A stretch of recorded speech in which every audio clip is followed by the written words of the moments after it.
Introduce our speaker, Adam T. from Los Angeles, California. Thank you. Thanks.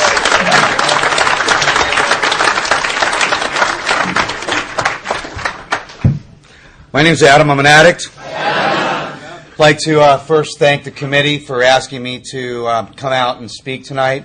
It's an honor and a privilege to be asked to participate in Narcotics Anonymous. Ultimately, it's a responsibility to give back what was so freely given to me. I want to welcome you guys that are new. If you're trying NA one more time, if perhaps you don't think this will work for you, if you really don't want to be here. I mean, I hate to say this, but I hated all you happy people, you know. I would get released from treatment centers, and the last thing I wanted to do was, get involved in this. I mean, a lot of people get loaded to fit in. I wanted to get away from everybody, and I did that walk of shame. I had so many key tags and chips. I stood up for 17 years. I mean, I could have played poker with them all. It was ridiculous. And, I don't mean to be funny, but I did that walk of shame over and over and over again. And, I would go into your head and look back at myself and think, what a loser. Why can't you get this? What's wrong with you? And, I know the old timers were judging me, If you're new, we're judging. Right? You know what they say, right? They say, oh, don't judge anybody in Narcotics Anonymous. You ever hear that? 5 minutes later, they're telling you to stick with the winners. Right? You hear a lot of stuff in recovery that's not necessarily in the basic text. They'll tell you, don't make any major decisions in your first year. Have you guys seen the third step?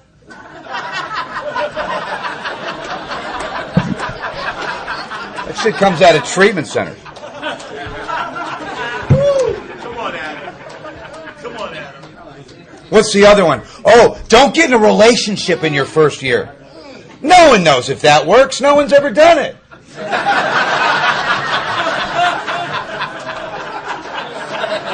Now, I know there's a couple, right? There's always a saint in the crowd. If you got a halo on, don't let it choke you.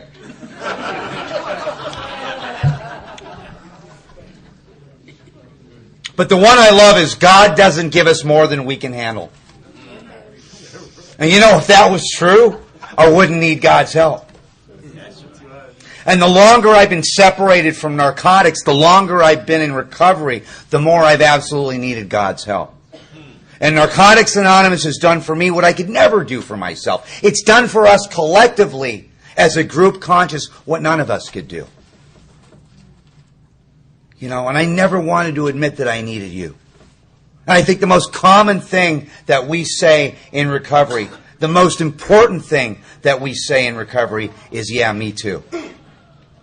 I never really understood that. Because for me, like a lot of us, this is a disease of isolation. It's about being separate, different, and alone. And eventually I started going through treatment centers, And this isn't a plug for treatment. But by the time I finally got clean, I'd gone through treatment 28 times. And I remember telling my sponsor, I went through treatment 28 times. I was hoping that would get rid of the guy, loser. And he looked me right in the eye and he says, that doesn't make you an addict. And I thought, you're kidding. He says, no, it means you paid $500,000 for our basic text. And I wasn't laughing. I didn't think that was funny.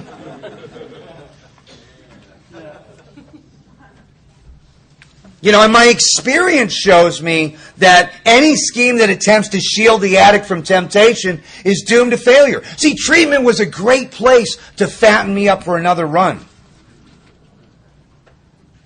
But treatment never solved the problem. And I always thought the problem was narcotics.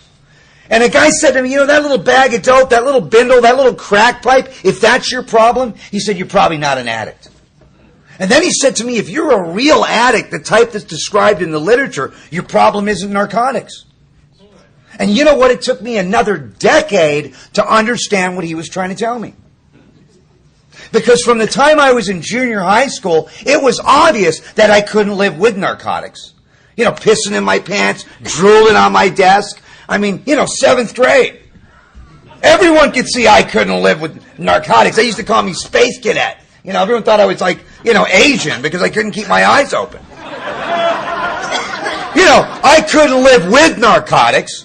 But if you're an addict in recovery, the greater aspect of this disease is the fact that I can't live without narcotics. And I have a mind that always takes me back to a bag of dope. I have a mind that will argue with anybody about anything at any time. You tell me it's black, I'll tell you it's white. You tell me to go right, I'll go left with an attitude. Right? I'll blame you the whole way. It's your fault. That's why we say denial is don't even notice I am lying. And I do it in every aspect of my life. I don't just do it with narcotics. You've been separated from narcotics for a while. You know what happens, right? It manifests in all these other behaviors. Like we say, I put down the spoon, and what do? I pick up the fork. Next thing you know, I'm like, I can't see my feet. And I'm on my knees in step 6 and 7 saying, God, please remove this from me. I can't live like this anymore. Then I put down the fork and pick up the credit card. Now I'm going to fix what I did with the fork, buying clothes. I'm going to hide it. I'm in liposuction. And then I'm on my knees again in step 6 and 7 in bankruptcy court saying, God, please, I can't live like this anymore. Then you know what I do? I start acting out in the rooms. Can't go to that meeting again. Can't go to that meeting again. It's no wonder there's 400 12-step programs. They're all identical except for the first half of step 1. And you come into Narcotics Anonymous, and you've got alcoholics, then you got addicts, then you got addict alcoholics, then you got alcoholic addicts that are somehow different, right? And then you got the dope fiends in the back that are worse than all of us. And if we don't have a common problem, we don't have a common solution. I suffer from the disease of addiction. One program, one recovery, one message.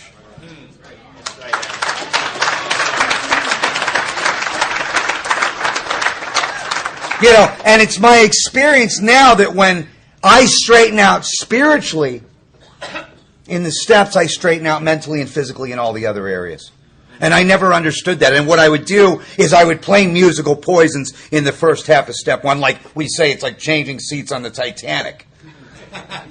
And never really address the problem. And I always thought the problem was narcotics. And it took a long time for me to really understand what this spiritual malady is. A malady that moves me into an obsession that moves me into this allergy where I can't stop, and an allergy that kills me. So I can't live with it, but the greater aspect of this disease, and if you're like me, I really can't live without it. And eventually I started going through treatment centers. And, I was in my final treatment center. I was 120 pounds. I had tracks from my wrist to my neck. I looked like I just got out of a concentration camp. I was hopeless. I was dirty. I was lost.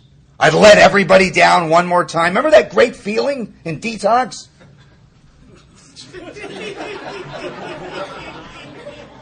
I've been on methadone maintenance for 10 years. When this woman comes in on her H&I panel, to do her H&I talk, probably from the Liquid Fellowship, one of Clancy's crew, right? Wearing a business suit. And she looks down at us and she says, if I could give you all the gift of recovery, I wouldn't do it. You know what I said?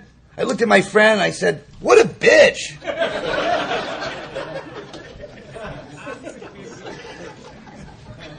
And what she said was, the reason I wouldn't give you the gift of recovery is because I wouldn't rob you of the journey. And all of these years later, I understand that that journey to recovery, very much like that journey to surrender that each and every addict has to walk, is personal.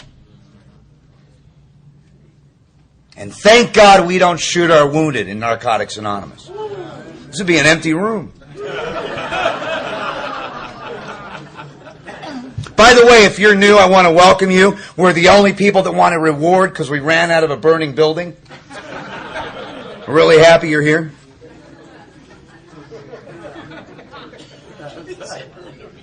If you're sitting here tonight thinking about getting loaded, it beats the hell out of being in a dope house right now thinking about being clean.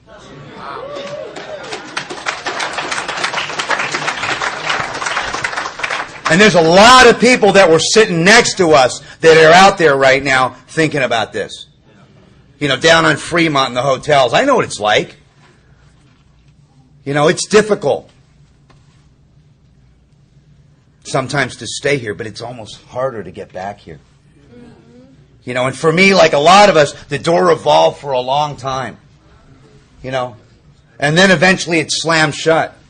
And then I was shooting dope in county jail. I was getting loaded in treatment. You know, I was having people mail it to me. You know, and all of a sudden I couldn't get back here. You know, I was going to that clinic every single morning.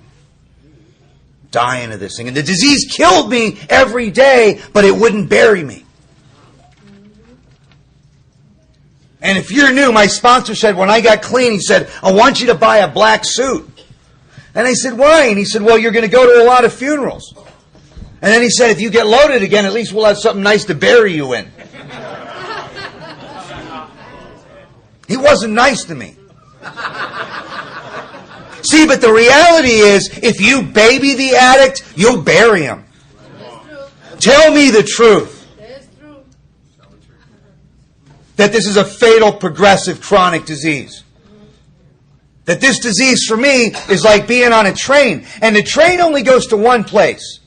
We know where it goes. It goes to jails, institutions, and death. That's the only place the train goes. Now, right now, we're at a station. And I feel safe. But my experience shows me that I will get back on that train again. You know, it took a long time for me to really understand what it meant to be powerless. Because people say, what's your drug of choice? I'm like, what's your drug of no choice? You know, I can put this down and that down, but you put that shit in front of me, I'm shitting in my pants. You know, I can't say no. And I'm very clear on that powerlessness. And people say, oh, don't use no matter what. I'm like, why don't you join Nancy Reagan's Merry Band of Winners and just say no?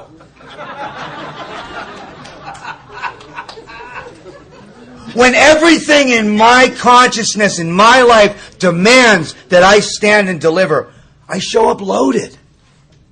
For weddings and funerals and baptisms. Or I don't show up at all. You know, I'm stuck in that hotel room. I'm stuck in that, you know, that public toilet. And I do that over and over again. And it took me a long time to really understand that concept, that I can't bring into my consciousness all of that pain and all that suffering that happened to me. It took a long time for me to really understand that that journey to surrender that we talk about, like that journey to recovery, is really, really personal. You know, and me, after spinning out of control and being in the rooms and going to the clinic and sitting in noon meetings and drooling on myself and taking other people out with me and doing all the despicable, diabolical, disgusting things that a lot of us have to do on that road to desperation, you know, I wish I could give that to you if you're new. But see, that's the cover charge for Narcotics Anonymous. That walk of pain. I hate to say it. That's why, you know, it's only $1. It took a long time for me to get any kind of clarity that, you know, that surrender, it's the hardest thing in the world to have, you know. Now, I do a lot of H&I. I should, right? I'm an alumni from everywhere. And by the way, if you're new and you heard about Narcotics Anonymous in treatment, Hospitals and Institutions, which is one of the committees in Narcotics Anonymous, has the lowest relapse rate in all of recovery. You know, and one of the things that I started doing was taking these meetings and panels back into institutions, into prisons, into hospitals, and into detoxes. And, you know, I have a panel up at the VA, which is the Veterans Administration, and, you know, it's a really strange thing because, you know, you get in a room about this size, right, full of soldiers, you know, and you pick a topic like surrender.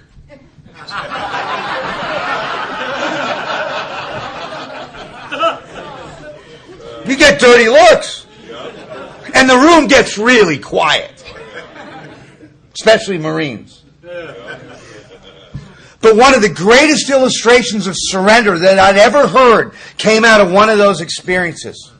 If you ever watch a soldier surrender, the illustration's perfect. You'll see him take the rifle, lay it down on the ground, sit down on the side of the road, wait for someone to tell him what to do.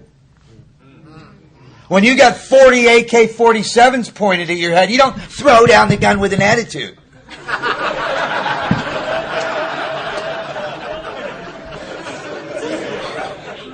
What's your relationship to narcotics, huh? You get caught looking at the gun, you know someone's going to put a cap in you, right? Am I looking back at narcotics? Am I looking back at the magic that I once found? See, because if you have that reservation as an addict like I did, life has its moments. And for those very moments, I am willing to give my life. To recapture and recreate the magic that I once found in the bag. That sense of freedom, that sense of peace, that sense of unity, that spiritual connection, that magic that I once found. And my experience shows me that unless I can find that freedom and that balance and that focus that I sought through narcotics, through the 12 steps, there's no way I'm going to stay here. Now, there was a guy by the name of Dr. Harry Tebow who was one of the contributing members to some of the original literature, and he talked about the difference between compliance and surrender.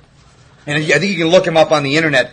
And, you know, I had been in compliance to Narcotics Anonymous for years. Doing it for sober living, doing it for the judicial system, doing it for the parole department, doing it for family services. Where I live on the west side, they do it for the trust fund.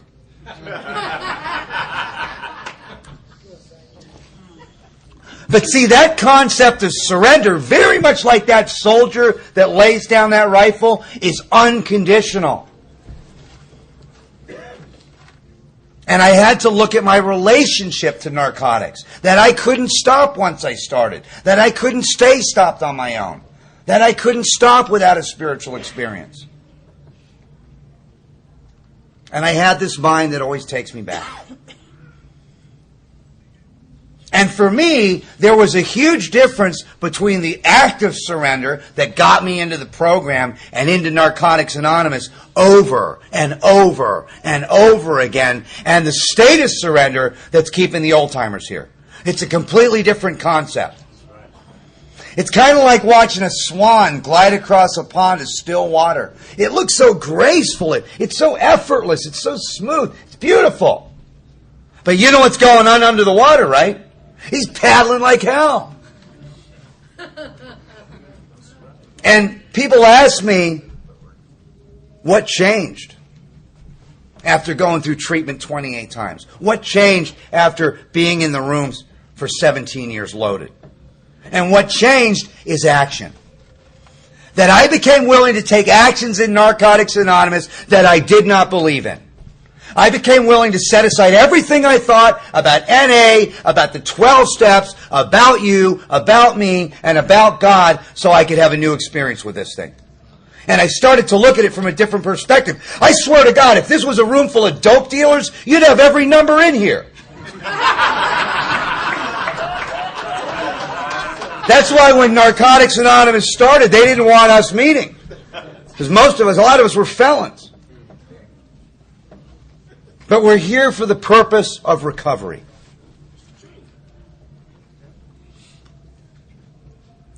And, you'll never see anybody more willing to work the Narcotics Anonymous program than the addict that comes crawling in that door after a long, hard run.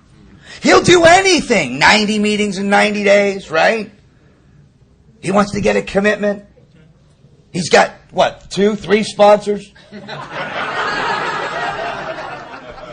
First day out of detox, he wants to take the coffee pot home. Fuck. That's how we lose half our literature. You won't be selling that in the hood.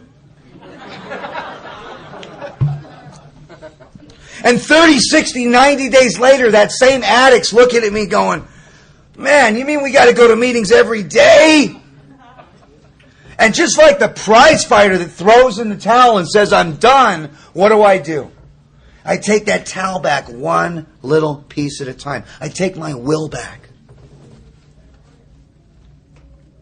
And my experience shows me that the way for me to stay in a state of surrender is by coming to meetings regularly, by maintaining commitments, by being of service, by living in 10, 11, and 12. And by taking actions continuously that I don't believe in until eventually my thinking and my perception changes. And, no one could give that to me. And I had to lose in every imaginable way before I could win with this thing. And it's like unplugging a refrigerator. You know what happens if you unplug a refrigerator, right? Everything goes bad. It doesn't matter if it's 20 weeks old or 20 years old. My experience shows me, and if you unplug a refrigerator, everything looks fine for a while. And that's the trouble. I unplugged from Narcotics Anonymous and put a little more into work, a little more into the relationship, and my life looks really good. But spiritually, I deteriorate. And my experience shows me that the shower I took yesterday won't keep me clean today. That I can't stay clean on yesterday's program. There's a lot of old-timers that had a lot of years, and they forgot how to have days.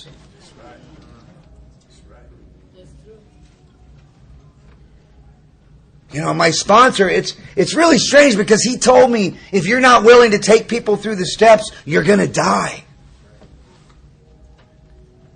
And that was the whole point of the exercise. The work in Narcotics Anonymous was not working on myself. It was getting rid of self so that I could be of service to others, so I could reach into my community and help other addicts. And through doing that, I would find freedom. And I didn't believe that until I experienced it. And we can talk all day long about what gets us into these rooms. I think it's more important as addicts in recovery to talk about what keeps us here. And you'll hear people's perception completely different. Oh, I ended up in NA. And you look at them and you can tell. I didn't end up in NA. I came here to start a brand new life. And why do I come back? To help you. It took a long time for me to understand. See, there's two kinds of people in the real world. And I know I'm going to offend some people tonight, and I'm sorry. There's givers and there's takers. 90% of the world out there is takers, 10% are givers. Now, you come into Narcotics Anonymous, you think it's any different? Same thing, 90% takers, 10% givers. You don't believe it? Wait till they ask for cleanup tonight. Start to wonder how many people actually registered for this thing.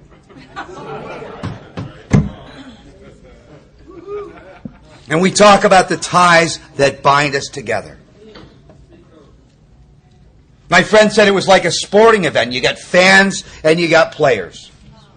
And the players are the ones that set up the meetings. They're the ones that put out the chairs. They're the ones that bring the literature. They're the ones that make the coffee. They're the ones that are on the committees. And then you get the fans. They're the ones that take the literature and take the coffee. And you know what? Narcotics Anonymous is the most dangerous spectator sport in the world.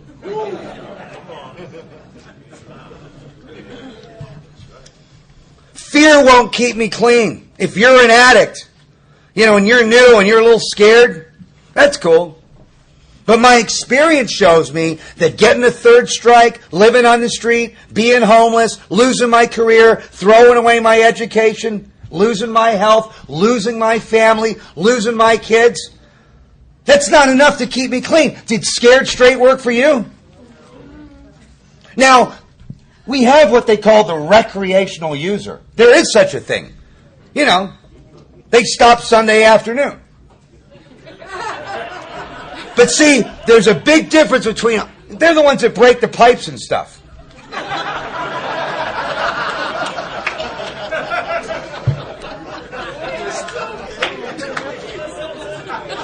Now, you get a recreational user and a real addict in a holding tank for, say, driving under the influence, you get two completely different philosophies going on. You got the recreational user on one side of the cell thinking, man, why did I use so much last night? I knew I shouldn't have used so much. Real addicts on the other side of the cell thinking, why did I take the strip?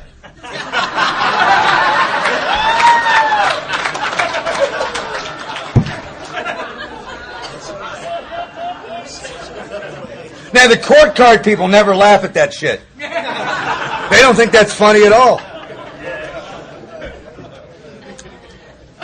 Could have been a completely different Friday night for you.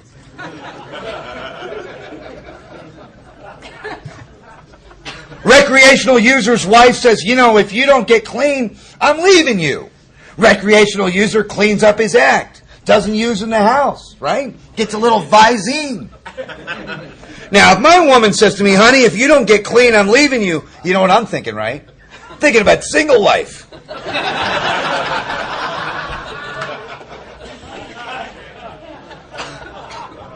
And as an addict in recovery, if you remember the way that I lived, like a lot of us live, if anything got in the way of narcotics, it was out of my life. Anything got in the way of the bag. And I slowly compromised everything. I took jobs that would support my using. I picked women that would support my using. And slowly, it took it all. But if anything got in the way of using, it was out of my life.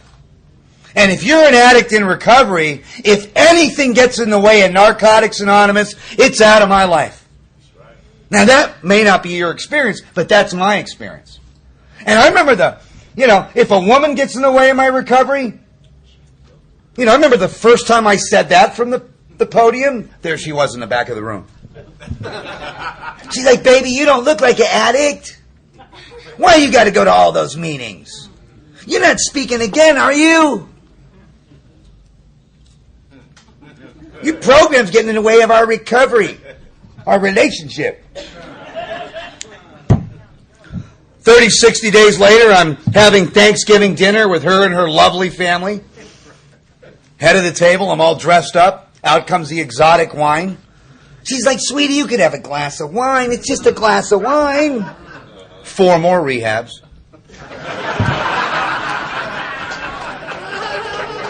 Shit, I stole her purse that night.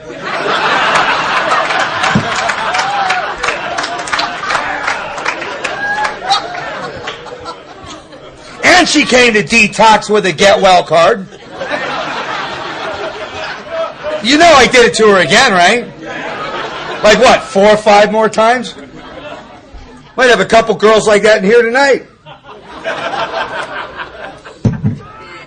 That's what they call codependency, right? You guys know what the difference between a codependent and a toilet seat is? Toilet seat don't follow you around after you shit all over it.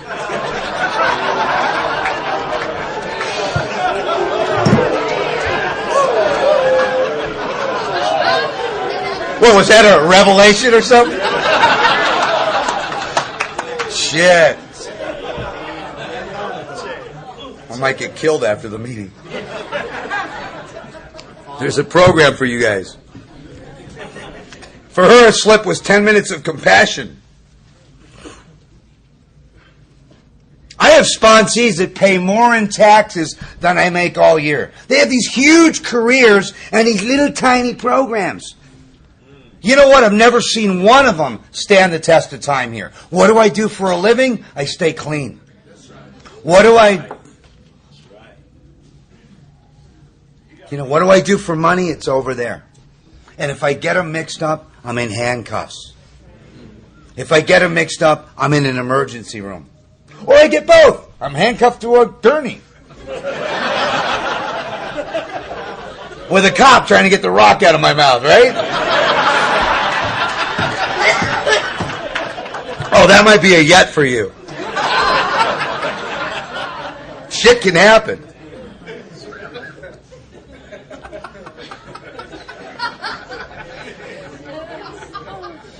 So I got to take a look at that. Self-knowledge won't fix me. I've had every relapse prevention class known to man. You go through treatment 28 times, you've heard it all. And if you're new and you think you're going to learn about your triggers and you're going to learn about relapse prevention, you might. I remember being in relapse prevention class and I'm raising my hand. We're talking about triggers. I tell my counselor, waking up's a trigger for me. I was asked to leave the class. I'm disturbing the other clients. I'm up. I want to use, right?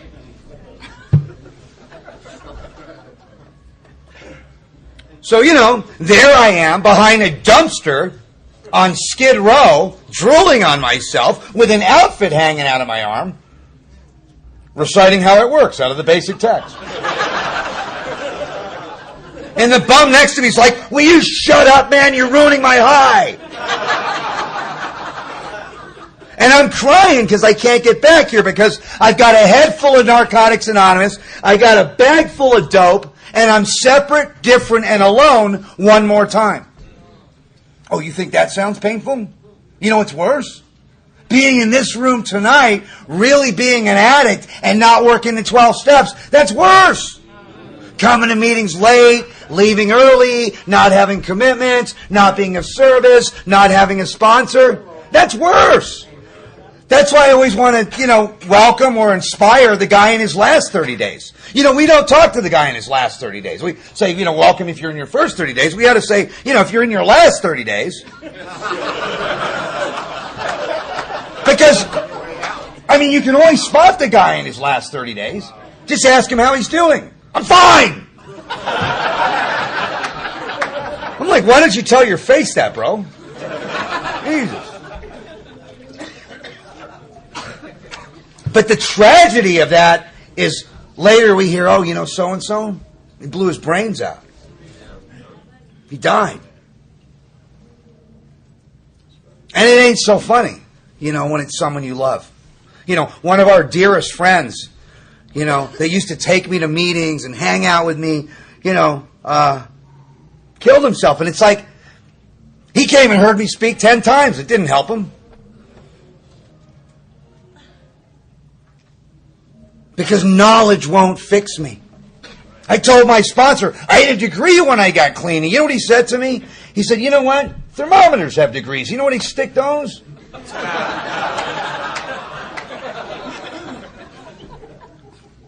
See, these 12 steps for me today are a set of principles. Only through application and practice will they relieve me of this obsession. There's people that know more about the 12 steps and about the literature and about the readings than I'll ever know on Skid Row. Trying to get another hit right now. And the difference between them and me is I got smart feet. And I'm not going to unplug that refrigerator. And I'm going to do today what I did yesterday, and I'm going to do tomorrow what I did today. And because of that, I've got some freedom. See, the knowledge is necessary for me to win the confidence of a newcomer. Where the clergy couldn't do it, where the therapist couldn't do it, where the drug and alcohol counselor couldn't do it, where the parole officer couldn't do it. Another addict was able to win my confidence because he lived like me.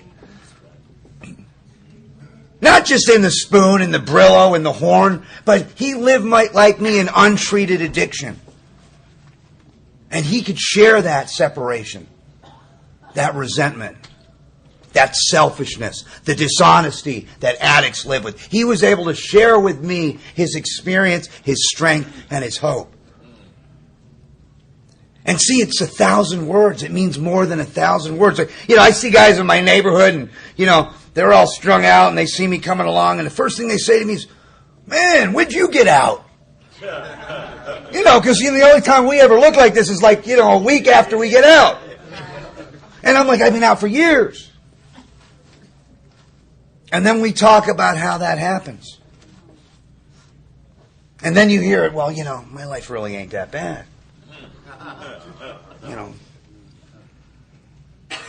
There's two kinds of denial for me.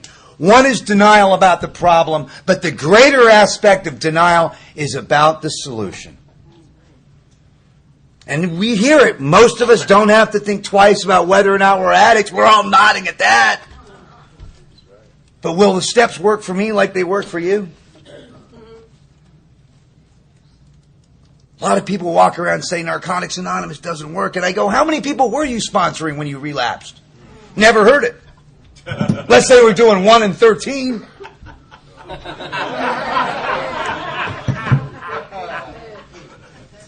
And you hear it, there's a clue. The clue is this. They say keep coming back, it works if you work it. You ever heard them say keep coming back, it works if you know it? Another one I love is, just think it through. Just play the tape through. I play the tape through back to Skid Row. And you know what my head tells me? Skid Row wasn't that bad. Just give me a Toothless Honey in a cardboard box. I can make it on Skid Row. I got an ATM card. They got dollar hits now.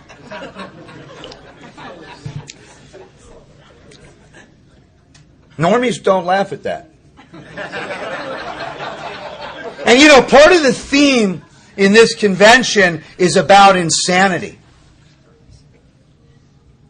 And I always thought insanity was doing the same thing and expecting different results. Isn't that what you hear around here? That's not the insanity I deal with.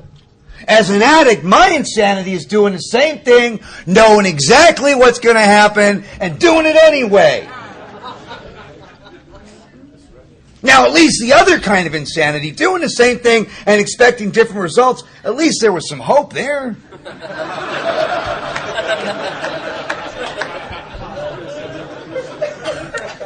Now, I don't want to, if I haven't offended you already, but,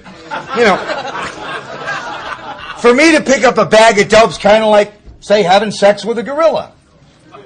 Now, if you have sex with a gorilla, honey, it ain't over till the gorilla says it's over. You get that gorilla back in the cage, it starts looking at you again with those loving eyes. Remember how it used to be?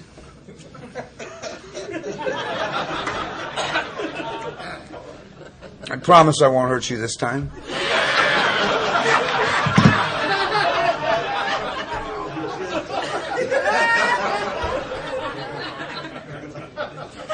Nobody's going to know.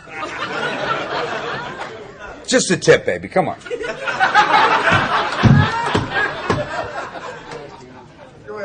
That's the insanity that I live with. It reminds me of the polar bear. We were talking about this guy gets a rifle for his birthday, and one of his lifelong ambitions was to shoot a polar bear. So he goes to Alaska, where the polar bears are, and, he sees this bear, and he's got this new rifle, so he takes his shot, and he kills a bear, and he goes over to check out his kill, tap on his shoulder, bigger polar bear, looking down at him. The polar bear says, you just shot my son. You got two choices. Either let me have my way with you, or I'm going to maul you to death. A couple weeks later, he's healing up in the hospital. Now he's got a resentment, right? He's going to go back and get this bear. So he heals up, gets back on the plane, goes up to the tundra where the bears are. He sees the bear. He takes his shot. He goes over to check out the bear. Tap on his shoulder, bigger polar bear looking down at him. You just shot my uncle. You got two choices. Either let me have my way with you, or I'm going to maul you to death. A couple weeks later, he's back in the hospital. healing up again. You know. Now this goes on, back and forth, back and forth. Couple years later, he's up there, you know, sees the biggest polar bear he's ever seen, and it's the one. So he takes his shot. He goes over to check out his kill. Tap on his shoulder. King of the polar bears looking down at him. And the king of the polar bear says, you know, we've been watching you. You're not really up here for the hunting, are you?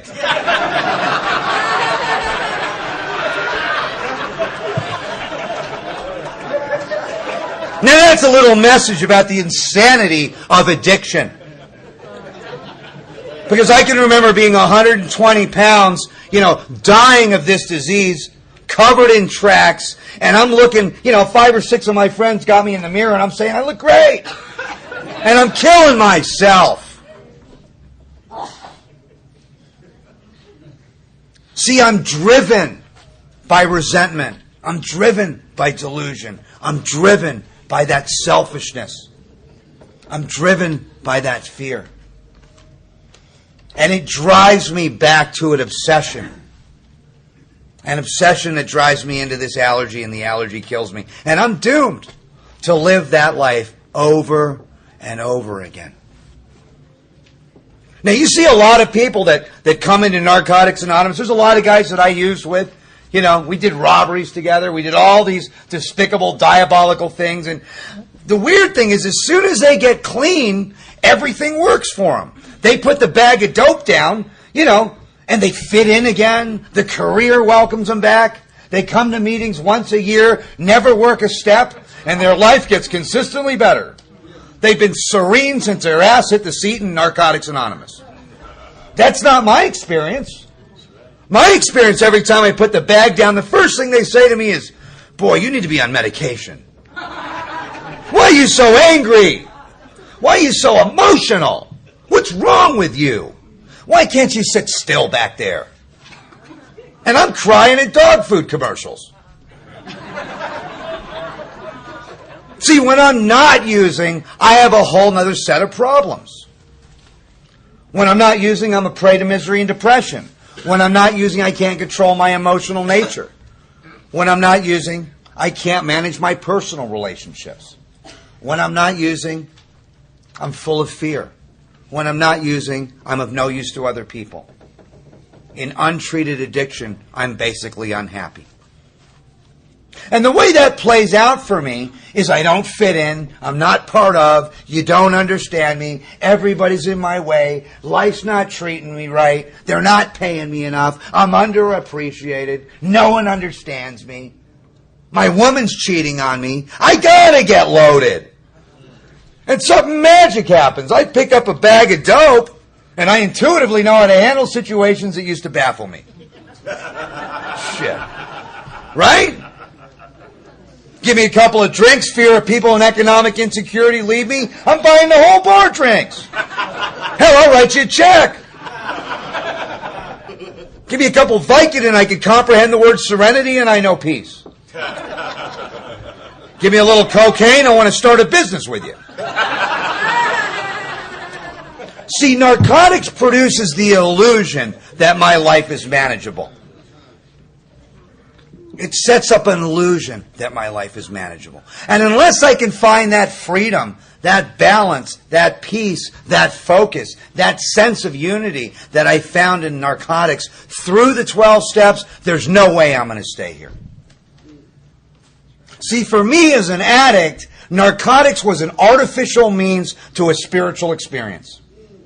These 12 simple steps are a practical means to a spiritual experience. You take the bag away from me, you don't give me something better, I'm a dead man. And it took a long time for me to really understand that.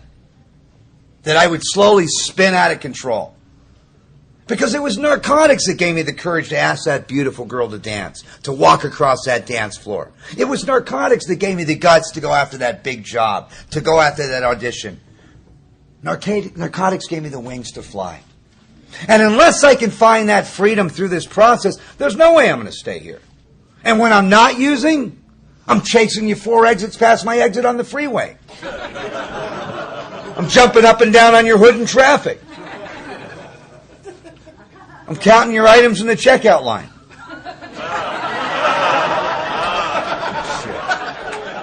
You got 11!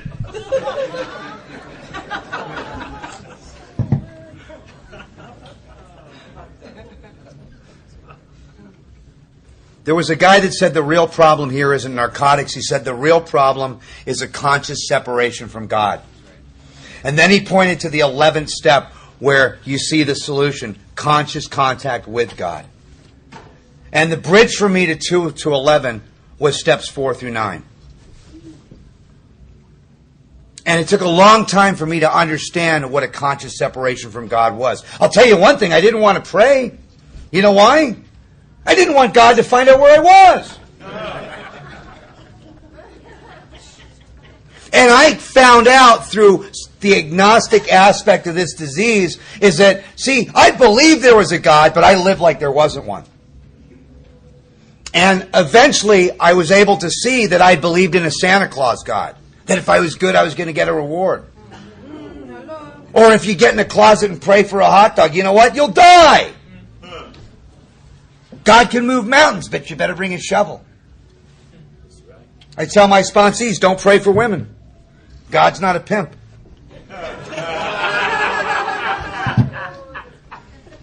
But see, eventually I came to terms with an evolutionary process that this was a group of addicts.